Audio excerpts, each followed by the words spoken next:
Touch नहीं करना होता है। कंपोनेंट से या तो दूर ले जा रहे हैं टूल को, या दूर से कंपोनेंट तक ला रहे हैं। अपनी होम पोजीशन से, मशीन जहां होम पोजीशन पर खड़ी है वहां से कंपोनेंट तक आने के लिए काफ़ी डिस्टेंस ट्रैवल करनी पड़ती है। अगर हम फीड में चलाएंगे तो टाइम काफ़ी कंज्यूम होगा, तो उस टाइम को बचाने के लिए हम G0 यूज़ करते हैं। जैसे कि आप देख रहे होंगे यहाँ पर सेंटर है हमारा, अगर कोई कंपोनेंट इस तरह से माउंट हो रखा है, यहाँ पर सेंटर हमारा एक्स भी 0 है और जेड भी 0 है, दोनों पॉइंट 0 है हमारे, ठीक है। सेंटर में कोऑर्डिनेट जो है x0 और z0 दोनों 0 है। अगर CNC VMC मशीन में तो x0 और z0 यहाँ पे हैं, y0 यहाँ पे हैं। तो दोनों अगर मूव करना है हमको, अगर ये हमारा कमांड है स्टार्ट रैपिड पोजीशन के G0, इस तरह से कमांड लिखेंगे, x का कोऑर्डिनेट लिखेंगे और y का कोऑर्डिनेट लिखेंगे। x का कोऑर्डिनेट हमारा और y का कोऑर्डिनेट दिया हुआ है यहाँ पे। अगर CNC लेथ मशीन यूज़ करें तो z लिखेंगे यहाँ पे, x के साथ में z, लेकिन यहाँ पे अगर VMC की कमांड दे रही तो x के साथ में y, ठीक है, क्योंकि x और y प्लेन पे ही हम काम करते हैं VMC मशीन में, क्योंकि z वाली डायरेक्शन हमारी स्पिंडल मूवमेंट की होती है, ऊपर से नीचे की ओर, ठीक है। लेकिन हमको टूल अगर मूव कराना है तो x और y में मूव करा सकते हैं। जो कटिंग करनी है तो मिलिंग करनी है तो x और y में कर सकते हैं, ठीक है। तो x और y पे कोऑर्डिनेट पे अगर हमको टूल को भेजना है तो G0 x7 y7, तो इस पॉइंट से यहाँ तक जाने में जो रैपिडली जाएगा, तेज़ी से जाएगा, एकदम तेज़ी से मूवमेंट करेगा, फीड में नहीं चलेगा, तेज़ी से जाएगा, ठीक है। और इस पॉइंट से अगर हमको नीचे की ओर, यहाँ की ओर लाना है, सेंटर की ओर लाना है, तो हम उल्टा लिख देंगे G0 और y0 की तरफ, इस पॉइंट से इस पॉइंट पे तक लेने के लिए, जो कंपोनेंट का जो डायमेंशन है वहाँ तक लाने के लिए रैपिडली लाएंगे, G0 लिखेंगे, लेकिन तो तेज़ी से आएगा, कंपोनेंट पे टच नहीं करेगा, कहीं भी हमारा कटिंग नहीं करेगा। जब कटिंग नहीं करता तब हम G0 का यूज़ करते हैं, ठीक है। तो रैपिड ट्रैवल के लिए होती है। दूसरा है कोड G01, लीनियर इंटरपोलेशन के लिए होता है। लीनियर मतलब हमारी कटिंग जो हो रही है जब हम फीड में चलाते हैं, पहला तो था रैपिड पोजीशन के लिए, अब रैपिड पोजीशन से अब कंपोनेंट पे अटैक करना है, कंपोनेंट को काटना है, कटिंग करनी। कंपोनेंट पे कटिंग करने के लिए हम लोग फीड का यूज़ करते हैं, तो कुछ ना कुछ फीड में चलो, फीड मतलब कटिंग जो दे रही mm पर मिनट में कितने, 1 मिनट में कितने mm का डिस्टेंस हमको ट्रैवल कराना है टूल को, तो फीड देते हैं। तो उस कटिंग के दौरान जो है लीनियर सीधी रेखा में, इस सीधी रेखा में, ऐसी सीधी रेखा में, ये ऐसी हॉरिजेंटली, वर्टिकली या डायगोनली कहीं से भी चलना है, ठीक है, या स्लिपिंग लाइन इस तरह से चलना है। टूल को कहीं भी सीधी रेखा में चलना है, कटिंग करना है, तो हम G1 कोड का यूज़ करते हैं। इसमें x का कोऑर्डिनेट डाल देते हैं, z का कोऑर्डिनेट डाल देते हैं। मिलिंग में है तो x का कोऑर्डिनेट, y का कोऑर्डिनेट डाल देते हैं, ठीक है। और उसके साथ में फीड, जब भी G1 का यूज़ करेंगे तो G1 के साथ में हम फीड ज़रूर यूज़ करेंगे। फीड कमांड केवल G1 के साथ में ही यूज़ होगी, G0 के साथ में नहीं होगी, ठीक है। मतलब 500, ये F500 लिखा है, 500 माइक्रोन है, 1 मिनट में 500 माइक्रोन की डिस्टेंस कवर करेगा, 1 मिनट में 500 डिस्टेंस की कटिंग करेगा टूल जो है, ठीक है दोस्तों। तो लीनियर इंटरपोलेशन आप समझ गए होंगे कि सीधी डिस्टेंस, सीधी रेखा में डिस्टेंस कवर करना टूल को जो है, कंपोनेंट के ऊपर जब चलता है तो सीधी या डायगोनली या हॉरिजेंटली या वर्टिकली, ठीक है। G02 हमारा क्लॉकवाइज मोशन के लिए है। अगर हम टूल पे जो है कोई रेडियस इस तरह से बनाना चाहते हैं, अगर यहाँ पे स्टार्टिंग पॉइंट हमारा ये है और इस तरह से मूवमेंट कराना है, तो हम G02 का यूज़ करते हैं। क्लॉकवाइज डायरेक्शन में टूल मूव करता है और क्लॉकवाइज डायरेक्शन में मूव करता है हमारा टूल जो है, ठीक है। तो यहाँ पे हम G02 का यूज़ करते हैं, इस पॉइंट से इस पॉइंट तक लाने के लिए G02 का यूज़ करेंगे, ठीक है। G03 काउंटर क्लॉकवाइज है। अभी हमने देखा था कि क्लॉकवाइज सुई की सीधी दिशा में ट्रैवल कराने के लिए G02 का यूज़ करते हैं। तो सुई की उल्टी दिशा में अगर हमको टूल घुमाना है, कोई हमारी प्रोफाइल इस तरह से उल्टी है, तो हम काउंटर क्लॉकवाइज यूज़ करेंगे G03। अगर स्टार्ट पॉइंट -5 और 25 था हमारा, और तो एंड पॉइंट ये होगा -25 5 पे लाना है, तो इस तरह से होगा, ठीक है। जेड में माइनस में जा रहा है, ये वाला जेड एक्सेस है, माइनस में जा रहा है, और एक्स में 5, ठीक है, एक्स में प्लस में ही है। तो क्लॉकवाइज जब करते हैं तो G02, एंटी क्लॉकवाइज जब करते हैं तो G03 का यूज़ करते हैं। कमांड इस तरह से G3 लिखेंगे हम लोग, या G03 भी लिख सकते हैं। और जो पहले कोऑर्डिनेट हमारा एक्स एक्सेस में, यहाँ पे कोऑर्डिनेट यहाँ पे था, G0 में ये था, ठीक है, ये लिखा हुआ है। G03 इस कोऑर्डिनेट पे लाना है तो x -25 y 5 लिखेंगे, ठीक है। इतनी कमांड हमको लिखनी है, तब हमारा यहाँ पे आएगा। ठीक है दोस्तों। फीड जो G1 में हमने ट्रैवल कराया था, जो टूल को G1 में ट्रैवल कराया था, वही फीड ऑटोमेटिकली पिक कर लेता है। G0 फ्यूल ड्वेल के लिए है। ड्वेल मतलब कि थोड़ी देर के लिए एक होल्डिंग पोजीशन है, जब हम अपने टूल को रोक लेते हैं। जैसे कि हम ड्रिलिंग कर रहे हैं या कहीं पे ग्रूविंग कर रहे हैं, तो तेज़ी से टूल आता है, ग्रुप करता है, एक फीड में चलता है और चला जाता है, तो वहाँ पे थोड़ा सा चटर मार्क्स रह जाते हैं, या बर रह जाती है, या थोड़ा सा जो है मटेरियल कुछ ना कुछ स्किड कर जाता है वहाँ पे। तो उसको पूरी तरह से रिमूव करने के लिए हम G04 कमांड देते हैं, और किस पोजीशन पे हमको रोकना है वो पोजीशन दे देते हैं। तो वहाँ पे 2 सेकंड, 3 सेकंड या 4 सेकंड के लिए dwell time 2 second, 3 second, 4 second हम लोग डाल देते हैं। उतनी देर के लिए टूल वहाँ पे होल्ड होता है। तो जो चैटर मार्क्स हैं, जो अनइवन मटेरियल वहाँ पे बच गया है, या जो चिप्स वहाँ पे फंस गया, तो उसको रिमूव कर देता है। इसके लिए हम G04 का यूज़ करते हैं। ठीक है, जैसे हम ड्रिल हमारा जब होल करता है तो नीचे जाता है, तो वहाँ पे चिप को काटते हुए जाता है, तो चिप वहाँ थोड़ा सा रह जाता है। तो अगर हम G04 में ड्रिल को वहाँ पे होल्ड करा देंगे तो पूरी तरह से वो क्लीन करता हुआ आ जाएगा। G010 हमारा ऑफसेट सेटिंग के लिए है। जिस तरह से हम लोग मैनुअली ऑफसेट लेते हैं, एक्स और जेड के कोऑर्डिनेट लेते हैं, इसी तरह से हम अपने प्रोग्राम में एक्स और वाई के कोऑर्डिनेट, एक्स और जेड के कोऑर्डिनेट डालना चाहते हैं, तो हम प्रोग्राम से भी अपने कोऑर्डिनेट को ले सकते हैं जो है। ठीक है, G17, G18 और G19 ये वर्किंग प्लेन्स हैं। ये हम लोग VMC में जनरली यूज़ करते हैं। और अगर G17 हमने यूज़ किया है तो एक्स और वाई को प्लेन का सिलेक्शन करते हैं।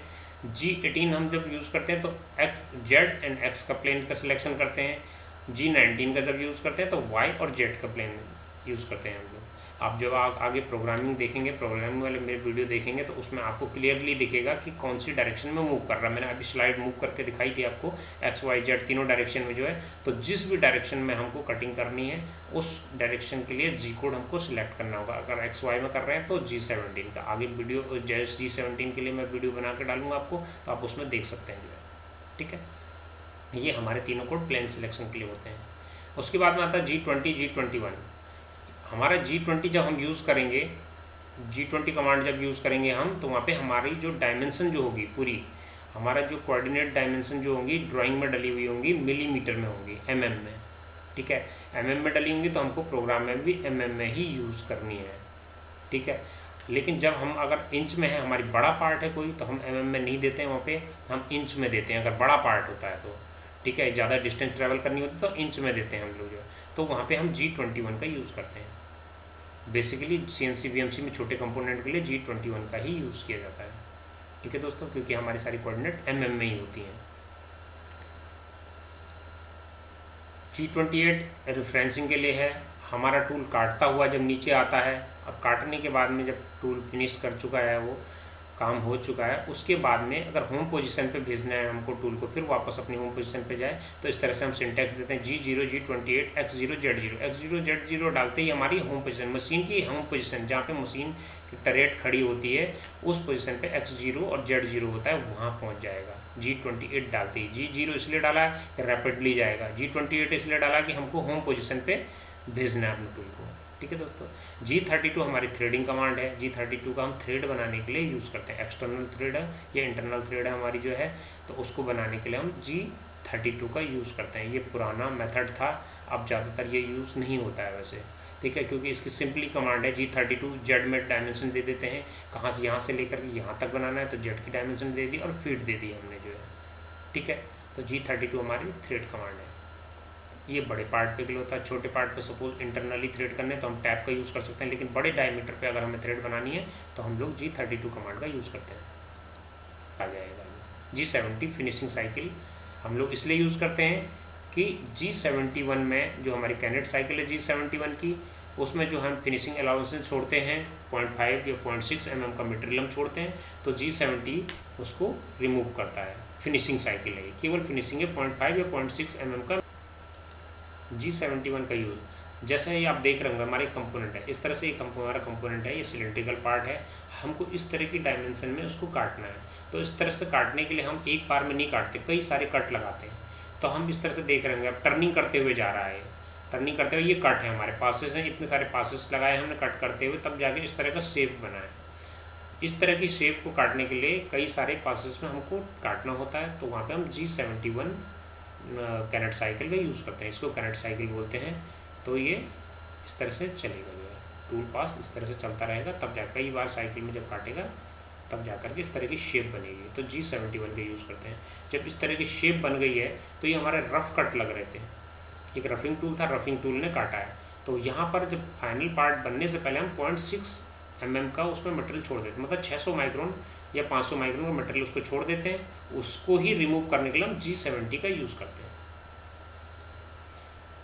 अभी आपने देखा 71 हमारा टर्निंग साइकिल थी, टर्निंग कर रहा है जब वो कई सारे पासेस में। सेम 72 कनेक्ट साइकिल है, ये भी कनेक्ट साइकिल है। एक बार हम कोऑर्डिनेट डाल देते हैं, मशीन अपने आप एडजस्टमेंट करके कितने कट्स लगाने हैं G72 में यूज़ करता है। ठीक है, ये इस तरह का सिलेंड्रिकल पार्ट था। तो ये टर्निंग ना करके फेसिंग कर रहा है। देखिए आप, 1 पास, 2 पास, 3 पास, 4 पास में हमने प्रोग्राम में सिर्फ एक बार ही डालते हैं।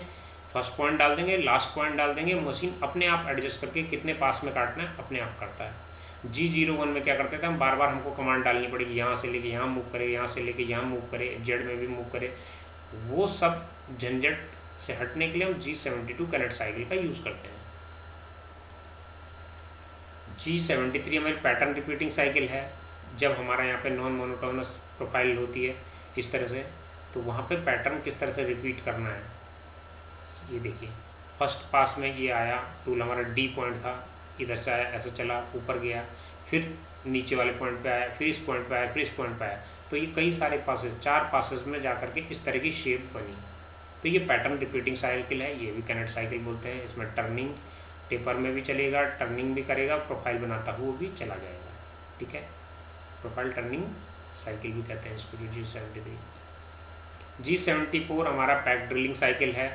पैक ड्रिलिंग हमने सपोज अगर 60 mm का ड्रिल करना है और हम वहाँ पे अगर पैक डाल देते हैं 2, जैसे ये देख सकते हैं आप प्रोग्राम में, ये हमारा एक पार्ट है, पार्ट में हमारा एक ड्रिल घुस रहा है, 10 mm का ड्रिल है और अंदर तक 55 mm तक जा रहा है सपोज। तो N1 हमारा ब्लॉक नंबर लिखते हैं, G0 rapidly command, X0 Z10 यहाँ पे आके खड़ा हुआ हमारा टूल। ठीक है, X0 है यहाँ पे। ठीक है, यहाँ पे कहीं पे भी ले जाएंगे तो X0 होगा, लेकिन Z में हमारी 10 mm पे हमने टूल को यहाँ पे खड़ा किया। यहाँ पे खड़ा करने के बाद में हमारा अब डिस्टेंस जो है कुछ बढ़ गई है। तो हमने क्या करा, G01 में कमांड में चलाया Z-30, Z में -30 में गया और फीड 0.2 में गया। ठीक है, और G01 Z10 F1। ठीक है, फिर जो है जब 30 mm अंदर चला गया, अंदर जाने के बाद में वापस जब आया तो Z में G01 में फिर हम वापस Z10 में यहाँ पे लाए और खड़ा कर दिया। ये G1 में कमांड थी, लेकिन इस कमांड में हमको एक ही बार में सीधा जाता है, जबकि पैक ड्रिलिंग साइकिल में G74 की कमांड आप देखें, G74 R1 हमने नंबर ऑफ रिट्रैक्शन दे दिए कि एक बार रिट्रैक्ट होना, 2 बार रिट्रैक्ट मतलब अंदर जाएगा, थोड़ा सा ड्रिल करेगा, फिर बाहर आएगा, फिर थोड़ा सा ड्रिल करेगा, फिर बाहर आएगा, फिर तीसरी बार ड्रिल करेगा, फिर बाहर आएगा। मतलब रिट्रैक्शन जितने बार नंबर ऑफ रिट्रैक्शन हम यहाँ पे दे सकते हैं, कई सारे, कितने रिट्रैक्शन में हमको अपने टूल को चलाना है। ठीक है, उसके बाद में G74 लिखते हैं, Z में -60, अगर 60 mm का ड्रिल करना तो Z में 60, Q 30,000 ये लिखा हमने, ये माइक्रोन है। अगर 1000 का इसमें डिवाइड करेंगे, 1000 से डिवाइड करेंगे तो 30 mm का एक पैक आएगा। मतलब 60 mm चलने के लिए हमें 30 mm का एक पैक लेना होगा और फीड हमारी 0.1 है। मतलब 30 mm एक बार में जाएगा, फिर वो थोड़ा सा 1-2 mm पीछे हटेगा और फिर उसके बाद में फिर 30 mm जाएगा, मतलब 2 बार में जाएगा। ठीक है, क्योंकि रिट्रैक्शन हमने एक डाल रखा है, एक बार रिट्रैक्ट होगा। ठीक है, G75 ग्रूविंग साइकिल है। यह देख रहे होंगे आप, एक सिलेंड्रिकल पार्ट है और हमको सिर्फ यहाँ पे इतना काटना है। 42 लेंथ है इसकी, विड्थ है ये चौड़ा। ठीक है, और ये डेप्थ में जो है हमने इसको कुछ डेप्थ में भी दिया है। 90 mm का ये सिलेंडर पार्ट है, तो 5 mm का कट एक साइड से लगाना, रेडियली जो है 10 mm हो गया। ठीक है, रेडियली 5 mm लगाएं तो डायमीटर में हमारा 10 mm हो गया। तो 5 mm का इतने डेप्थ में और यहाँ से यहाँ तक 42 mm की कोई भी इंसर्ट नहीं होती। इस तरह का कोई कट लगाना है और पैटर्न रिपीट करना है तो वहाँ पे हम G75 ग्रूविंग के लिए G75 ग्रूविंग साइकिल यूज़ करते हैं। ठीक है दोस्तों, आगे मैं बताऊँगा प्रोग्राम में इन सारी साइकिलों को किस तरह से यूज़ करते हैं। हर एक कोड के लिए मैं प्रोग्राम से आपको समझा दूँगा। उसके बाद में G76 हम थ्रेडिंग के लिए यूज़ करते हैं। थ्रेडिंग साइकिल जहाँ पे हमें यूज़ करनी है, ठीक है, तो वहाँ पे थ्रेडिंग के लिए G76 यूज़ करते हैं हम लोग। ये काफ़ी इंटरेस्टिंग टॉपिक है, अलग से जो है इसमें G76 है या G32 है या G92 भी यूज़ करते हैं कई लोग, तो और G78 भी यूज़ करते हैं। तो ये हमारी देख रहे होंगे आप, जो है जब इस तरह की थ्रेड अगर इंसर्ट इस तरह से अटैक करता है तो उसका पूरे कॉर्नर्स पे सारी चारों तरफ इक्वल फोर्स पड़ता है। ये 0 डिग्री इनफीड एंगल कहलाता है, रेडियल इनफीड भी बोलते हैं इसको जो है। लेकिन जब इस तरह से हमारे टूल इस तरह से मूवमेंट करता है तो ये 55 डिग्री पे इनफीड एंगल बोलते हैं, 60 डिग्री की थ्रेड बनाता है ये, ठीक है। दो तरह की थ्रेड होती हैं, आगे मैं आपको बताऊंगा इसके बारे में अलग से टॉपिक पे। काफ़ी बड़ा वीडियो बन जाएगा, वरना अगर मैं एक जी कोड के बारे में बहुत ज़्यादा डिटेल में ये प्रोग्राम समझाने लगा तो बहुत लंबा वीडियो बनेगा। ये हमारी pitch, minor diameter, major diameter और डेप्थ क्या होती हैं, ये सारी चीज़ें मैं आपको बताऊंगा। तो इस तरह के थ्रेड जिसमें हम नट चढ़ाते हैं, स्क्रू बनता है हमारा, वो थ्रेडिंग साइकिल G76 से ही बनता है। G78 भी सेम थ्रेडिंग साइकिल है, ठीक है। G90 एब्सोल्यूट मोड है। एब्सोल्यूट मोड मतलब हम लोग जब भी ऑफसेट लेते हैं तो हम अगर किसी कॉर्नर पे हमने ऑफसेट लिए तो उस पॉइंट को x0 और z0 और y0 हम लोग मान के चलते हैं। हमारी अपनी ड्राइंग जो भी पार्ट की है, एक पॉइंट पे रेफरेंस कराने के बाद में अपने टूल को ट्रेवल करवाते हैं। तो जो रेफरेंस पॉइंट था उस पॉइंट से सारी कोऑर्डिनेट को अगर रीड कर रहा है, रेफरेंस मान के चल रहा है टूल, तो एब्सोल्यूट प्रोग्राम कहते हैं। और एब्सोल्यूट मोड भी बोलते हैं उसको। तो G90 में एब्सोल्यूट मोड में G90 में चलाना है तो एब्सोल्यूट मोड कहलाता है, ठीक है। जबकि 91 में इंक्रीमेंटल मोड, हमने रेफरेंस सपोज इस पॉइंट पे हमने रेफरेंस किया था, ये 20 mm है, ये 30 mm है, ठीक है।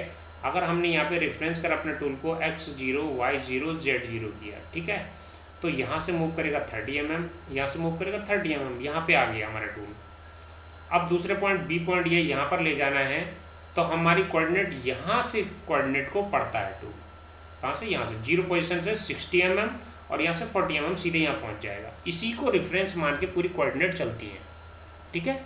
तो ये एब्सोल्यूट प्रोग्रामिंग है, एब्सोल्यूट मोड बोलते हैं, G90 का यूज़ करते हैं। लेकिन जब हम इंक्रीमेंटल का यूज़ करेंगे तो सेम ड्राइंग है, देख सकते हैं आप, यहाँ से यहाँ तक 30 था और यहाँ से यहाँ तक 60 था, तो ये यहाँ से अब यहाँ तक 30। तो इंक्रीमेंटल में क्या होता है, हमारा पिछला पॉइंट ये ए पॉइंट पे जब टूल पहुँच गया तो इस पॉइंट को रेफरेंस मानेगा। अब इस पॉइंट को रेफरेंस नहीं मानता, इसको मानेगा। यहाँ से कोऑर्डिनेट पड़ेगा कि 20 mm आगे चलना है और यहाँ से 30 mm यहाँ चलना है। जबकि चलना कितना था, यहाँ से उसको 40 चलना था, लेकिन अब वो इस पॉइंट को मानता है कि यहाँ से 20 और यहाँ से 30, तो B पॉइंट पे पहुँचेगा। जब इससे आगे और चलना होगा तो इस पॉइंट को रेफरेंस मानेगा। तो जब भी हमें इंक्रीमेंटल मोड में काम करते हैं हम, तो हम पिछले पॉइंट को रेफरेंस मानते हैं जो करंट इस समय है, ठीक है। जबकि एब्सोल्यूट में सिंगल एक पॉइंट को रेफरेंस मान के प्रोग्रामिंग की जाती है। 92 भी थ्रेडिंग साइकिल है, जो मैंने आपको 76 बताई, 78 बताई, 32 बताई, सेम 92 भी थ्रेडिंग साइकिल है। कई मशीनों में 76 यूज़ करते हैं, कई 92 भी यूज़ करते हैं, ठीक है। 94 जो है फीड पर मिनट, ये फीड पर मिनट हम लोग दो तरह से फीड अपनी दे सकते हैं। कटिंग करने के जो है टूल हमारा जब कट करता है तो कितने mm की डिस्टेंस कवर करे, ठीक है। 1 मिनट में कितनी mm की डिस्टेंस कवर करे, वो G94 में देते हैं। अगर 94 दिया है तो पर मिनट के हिसाब से फीड चलेगी, 1 मिनट में उतना डिस्टेंस कवर करेगा ही करेगा टूल, ठीक है, जितनी आपने दी हुई है फीड। 95 फीट पर रेवोल्यूशन, इसमें क्या होता है कि एक रेवोल्यूशन, एक चक्कर काटेगा। जब हमारा चक जो है, हमारा जो स्पिंडल जो एक चक्कर काटेगा तो जितनी हमने फीड दी हुई है प्रोग्राम में उतना ही डिस्टेंस कवर करेगा। जब तक एक चक पूरा नहीं घूमेगा तब तक उतनी डिस्टेंस ट्रैवल नहीं करेगा। 2 चक पूरे करने पे उतनी डिस्टेंस कवर करेगा जितनी फीड डली हुई है, ठीक है। तो मतलब एक चक्कर घूमने पे जो हमने फीड अगर 200 माइक्रोन की फीड डाली तो 200 माइक्रोन ही जाएगा। 2 चक्कर काटेगा तो 400 माइक्रोन, 3 चक्कर काटेगा तो 600 माइक्रोन, ठीक है। तो यहाँ पे फीड पर रेवोल्यूशन, एक रेवोल्यूशन मतलब पहले वाले में हमारे 94 में क्या चलता था, स्पिंडल के टुवर्ड्स द स्पिंडल की तरफ मूव करता था mm पर मिनट में। ये चल रहा है रेवोल्यूशन पर मिनट रेवोल्यूशन पर मिनट। एक रेवोल्यूशन जब चक्कर काटता है तो 1 mm की डिस्टेंस कवर करेगा। अगर 1 mm फीड डलिए, 2 चक्कर काटेगा तो 2 mm, 3 चक्कर काटेगा 3 mm, ठीक है। वहाँ ऐसा नहीं था, वहाँ क्या था, 1 मिनट में 1 mm जाएगा। 2 मिनट में 2 mm जाएगा, पर मिनट के हिसाब से फीड थी। G96 constant surface control feed है, ठीक है। जब हमको अपने सरफेस पे कंट्रोल रखना है, सपोज एक बहुत बड़ा पार्ट है, ठीक है, सिलेंड्रिकल पार्ट है, अगर टूल ऊपर एक्स से नीचे की ओर मूव कर रहा है, तो जब टूल हमारा अटैक करेगा, पार्ट पे अटैक करेगा, तो उस दौरान उसको बहुत सारी, जैसे कि मैं आपको समझाता हूँ अभी, ये सपोज करो ये हमारा एक पार्ट है, ठीक है, ये हमारा टूल यहाँ पे अटैक करता है, जैसे ये सेंटर है, यहाँ पे एक्स और जेड दोनों ही 0 है, हमारा टूल ये मूव करते हुए आ रहा है। जब ये यहाँ से नीचे सेंटर की ओर आएगा तो यहाँ पे कटिंग फोर्सेस बढ़ेंगे, क्योंकि डायमीटर ज़्यादा है, टूल जब कटिंग करेगा तो स्पिंडल को रोकने की कोशिश करेगा, ठीक है। तो उस दौरान क्या है, स्पिंडल की स्पीड बहुत स्लो होने की होगी, ठीक है। तो स्पीड स्लो ना हो, उस स्पीड को बिल्कुल सेम जो हमने प्रोग्राम में दे रखी है, जो भी स्पीड दे रखी है स्पिंडल की 1000, 2000, 200, 400 जो भी स्पीड दे रखी है, उस स्पीड को कांस्टेंट रखने के लिए हम G96 का यूज़ करते हैं। क्योंकि जब हम सेंटर की ओर आएंगे, यहाँ पे कटिंग फोर्सेस ज़्यादा थे, तो स्पिंडल रुकने की कोशिश कर रहा था घूमते समय, लेकिन जब जैसे जैसे सेंटर की ओर आएगा, डायमीटर हमारा खत्म होता चला जाएगा, डाया खत्म होता चला जाएगा, सेंटर की ओर आएंगे 0 हो जाएगा, 0 होगा तो स्पीड जो है स्पिंडल की बढ़ जाएगी, बहुत ज़्यादा हो जाएगी, जो हमने प्रोग्राम में दी है उससे भी कहीं ज़्यादा। जैसे कि आपने देखा होगा रनिंग मशीन में जब आदमी दौड़ता है, अगर जॉगिंग करता है, तो धीरे धीरे धीरे उसकी स्पीड ऑटोमेटिकली बढ़ जाती है। या आपने बाइक या साइकिल चलाते समय देखा होगा, आप एक्सीलेटर को कांस्टेंट रखे रहते हैं, लेकिन थोड़ी देर बाद देखते हैं आपकी स्पीड जो है 60 to 70, 70 to 80 बढ़ जाती है। आप एक्सीलेटर नहीं भी देते, लेकिन तब भी स्पीड आपकी ज़्यादा बढ़ चुकी होती है, जो है उस समय पेट्रोल कंज्यूम नहीं हो रहा, लेकिन स्पीड फिर भी बढ़ी हुई रहती है। तो सेम यहाँ पे भी होता है, तो उसको कांस्टेंट रखने के लिए G96 का यूज़ करते हैं, ठीक है दोस्तों। G97 constant surface feed control. अब वहाँ पे हम क्या था, कांस्टेंट रखने के लिए हम लोग क्या करते थे, G96 का यूज़ करते थे। यहाँ पे कांस्टेंट कंट्रोल, जब हमारा टूल ऊपर से नीचे की ओर काटते हुए आ रहा है, तो भी उतनी ही फीड रहेगी, स्पीड रहेगी, उस हिसाब से स्पीड को एडजस्ट करेगा। वहाँ पे तो क्या था, एक जैसी स्पीड रहती थी, कांस्टेंट रहती थी, लेकिन यहाँ पे क्या था, अगर जब कटिंग फोर्सेस बढ़े, तो कटिंग फोर्सेस बढ़ते समय स्पिंडल की स्पीड कम होगी, ठीक है, कम होगी। तो उस स्पीड को कंट्रोल करने के लिए हम लोग G97 को यूज़ करते हैं, ठीक है। कंट्रोल रखता है, न ज़्यादा होने देता है न कम होने देता है उस स्पीड को, ठीक है। ये स्पिंडल की स्पीड को कम और ज़्यादा नहीं होने देता है। पहले वाला क्या था, कांस्टेंट कटिंग स्पीड को कांस्टेंट रखता था, ये स्पिंडल स्पीड को कांस्टेंट रखता है। थैंक यू दोस्तों। आपको अगर मेरा वीडियो अच्छा लगा हो, कोई क्वेरी हो, डाउट्स हो जो है, तो आप कमेंट करके मुझसे पूछ सकते हैं, ठीक है। मेरे चैनल को सब्सक्राइब कीजिए, लाइक कीजिए और बेल आइकन दबाइए, ताकि आगे नेक्स्ट वीडियो मैं कब अपलोड कर रहा हूँ आपको उसका नोटिफिकेशन मिल जाए। Thank you.